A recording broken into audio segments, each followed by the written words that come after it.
សួស្តីបងអាចបញ្យល់បន្ថែមបានទេអំពី traffic ជំនួយបងអូខេអញ្ចឹងនៅក្នុងករណីហ្នឹងនិយាយអំពី traffic ជំនួយទៅលើបទចម្រៀងរបស់យើងហ្នឹងខ្ញុំនឹងបង្ហាញអំពីកលឹះ3ដែលអ្នកនរគ្នាអាចយកទៅធ្វើសាកល្បងមុននឹងយើងចូលទៅធ្វើយើងមកមើលទិន្នន័យកន្លែងនេះសិនដើម្បីខ្ញុំប្រាប់ឥឡូវនេះបងប្អូនឃើញ MySell កន្លែងនេះគឺសម្រាប់ YouTube ហើយជាមួយ Tune Core របស់ខ្ញុំដែលបទចម្រៀងមួយបទហ្នឹងគឺវាចាប់ជាប់ Content ID ហើយសម្រាប់ account ហ្នឹងគឺជា account ដែលខ្ញុំអត់បាន release ទៅ store ផ្សេងទេគឺ release តែជាមួយនឹង YouTube Facebook TikTok account មួយហ្នឹងគឺខ្ញុំអត់បានបង់លុយទេ account ដែលខ្ញុំបង្កើតច្រើនឆ្នាំមកហើយអញ្ចឹងប៉ុន្តែខ្ញុំ release ទៅវាជាប់ Content ID អញ្ចឹងយើងមើល Content ID ដែលខ្ញុំបានភ្ជាប់ជាមួយនឹងវីដេអូរបស់ខ្ញុំក្នុង view វាបានត្រឹមតែ 3k ជាងឯងអញ្ចឹងយើងអាចរកបានដល់ទៅ$14អញ្ចឹងមានន័យថា traffic ចេញពី YouTube មកខ្លាំងត្រឹមតែ 3k កន្លះទេគឺយើងអាចបានលុយវាថ្លៃហ្នឹងហើយបានថ្លៃអាហ្នឹងចំពោះយក traffic ទៅអស់យើងប្រើ Content ID គឺទាល់តែយើងភ្ជាប់វាជាមួយនឹងវីដេអូដើម្បីធ្វើឲ្យវាបាន view ចូលមកហើយយើងបានលុយអញ្ចឹងទៅហើយភ្ជាប់ Content ID ជាមួយវីដេអូយើងហ្នឹងយ៉ាងម៉េចអញ្ចឹងយើងចូលទៅវិធីសាស្ត្រទី1គឺយើងមកមើលវីដេអូរបស់ខ្ញុំមួយនេះអានេះមិន music ហ្នឹងណាគឺ music ថ្មីទេ music ថ្មីជាមួយវីដេអូរបស់ខ្ញុំមួយនេះខ្ញុំកាត់ត website Pixel website អស់ហ្នឹងគឺគេ free វីដេអូឲ្យអញ្ចឹងខ្ញុំយកវីដេអូហ្នឹងយកមកកាត់តជាមួយ music របស់ខ្ញុំអញ្ចឹងពេលដែល music របស់ខ្ញុំវាជាប់ Content ID យើងមកពិនិត្យមើលកន្លែងនេះយើងចុចកន្លែង see more មកនេះ Content ID វាជាប់អញ្ចឹងបងប្អូន music របស់យើងជាប់2បទដោយសារតែយើងភ្ជាប់ទៅជាមួយនឹងវីដេអូហ្នឹងអញ្ចឹងណាអញ្ចឹងវីដេអូហ្នឹងសំឡេងរបស់ music របស់យើងអញ្ចឹងវាជាប់អញ្ចឹងកាលណាតែ view នេះ view ហ្នឹងវាកើនឡើងកាន់តែច្រើនគឺលុយវាចូលទៅក្នុង music របស់យើងកាន់តែច្រើនហើយអាហ្នឹងគឺជាវិធីសាស្ត្រទី1ដែលយើងអាចយក music របស់យើងមកកាត់តជាមួយនឹងវីដេអូដាក់ភ្ជាប់គ្នាជាសំឡេងវីដេអូរបស់យើងហ្នឹងដើម្បីឲ្យមានអ្នកមើលអញ្ចឹងកាលណាអ្នកមើលចូលគឺមានលុយចូលហើយអញ្ចឹងនៅក្នុងវីដេអូមួយហ្នឹងខ្ញុំចង់ download វីដេអូហ្នឹងយកទៅដាក់នៅក្នុង channel 3 4 5 6 7 8 9 10 100 channel ក៏ដោយឲ្យតែខ្ញុំមាន channel ណាដែលមានអ្នកមើលដាក់ទៅមានអ្នកមើលគឺខ្ញុំរកលុយចេញពីវីដេអូហ្នឹងចូល music 2នេះបានហើយអញ្ចឹងណាអញ្ចឹងខាង YouTube គេនឹង generate view ចូលក្នុង content ID គេហៅថា copyright claim ហ្នឹងហើយអញ្ចឹងឃើញកន្លែងនេះគេដាក់ download កន្លែងនេះគឺបិទ download ដោយសារតែវាជាប់ copyright claim ឬក៏ content ID ដែលយើងហៅភាសាបច្ចេកទេសណាករណីហ្នឹងគឺ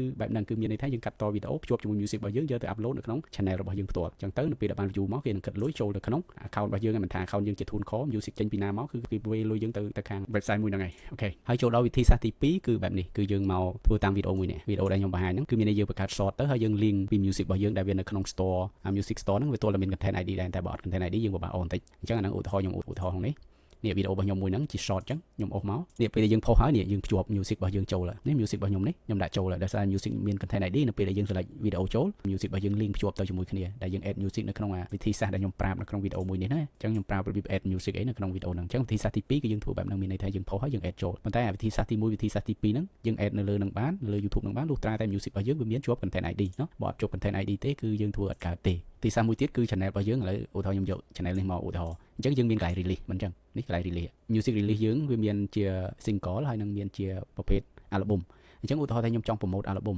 ណាមួយចុះថាមួយហ្នឹងអញ្ចឹងខ្ញុំ right click ខ្ញុំ copy link address មកតោះមកខ្ញុំចូលទៅក្នុង channel របស់ខ្ញុំដែលខ្ញុំ upload វីដេអូហ្នឹងហើយពេលយើង upload វីដេអូវាមានកន្លែងនេះ end screen ហើយនឹង card អញ្ចឹងនៅក្នុងហ្នឹងយើងអាចចូលកន្លែង end screen មកតោះមកទៀតគឺយើងនេះ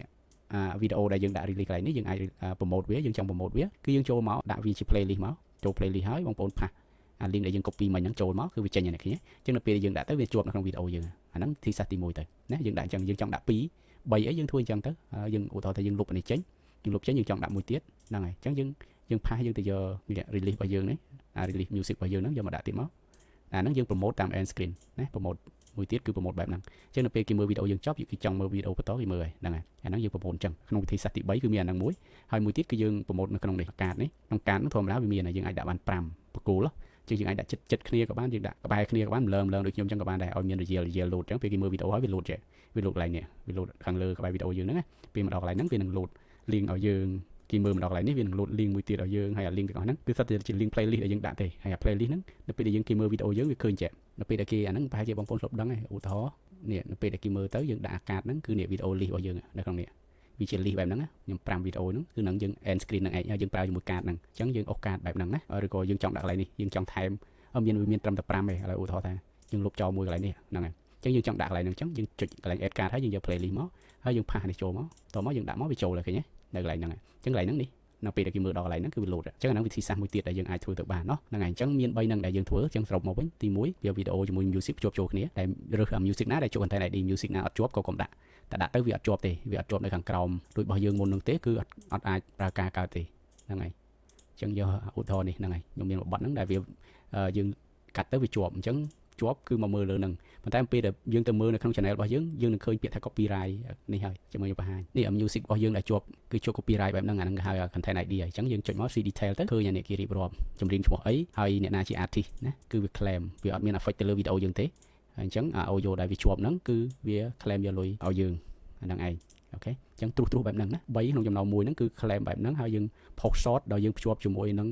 វីដេអូរបស់យើងដែល post ទៅហ្នឹងយើងភ្ជាប់ជាមួយ music ប៉ុន្តែវាអត់ affect វាអត់ប៉ះពាល់ទៅដល់កន្លែង restrict ហ្នឹងជាប់ copyright claim ទៅជាមួយ post ជាមួយ short គឺអត់បញ្ហាទេប៉ុន្តែពេលដែលមាន view បែបហ្នឹងអញ្ចឹងអា view ហ្នឹងគេគិតលុយទៅ music របស់យើងហើយបើសិនជា channel របស់យើងរកលុយដែរ channel មួយនឹងរកលុយដែរអញ្ចឹងវាបាន2ច្រកអាវីដេអូហ្នឹងអាចបាន view ប៉ុណ្ណឹងមកវាចូលទៅក្នុង music ក៏បានលុយនៅក្នុង YouTube channel របស់យើងហ្នឹងដែលរកលុយជាមួយ AdSense ហ្នឹងក៏បានលុយអញ្ចឹងអាហ្នឹងវា2តង់នៅក្នុងការ post